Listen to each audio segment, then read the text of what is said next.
Siamo a Funtanazza, tra Chiaramonti e Martis, pieno Anglona. Qui, in mezzo alla vegetazione, trovi sculture, tante e di ogni tipo. Questo posto nasce da una storia veramente bellissima. L'artista Angelo Truddaju sognava di creare un parco di sculture in riva al lago insieme ai suoi amici. Non ha fatto in tempo a realizzarlo. Così, dal 2012 al 2017, i suoi amici scultori si sono ritrovati qui ogni anno per una settimana e hanno costruito il parco al posto suo.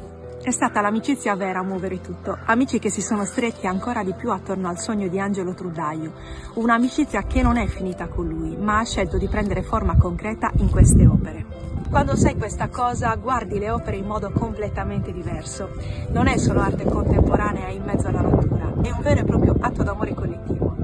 Molte delle sculture dialogano con la storia e l'archeologia della Sardegna ed è in un territorio come l'Anglona, ricchissimo di domus de Janas e nuraghi, che la scelta prende ancora più senso.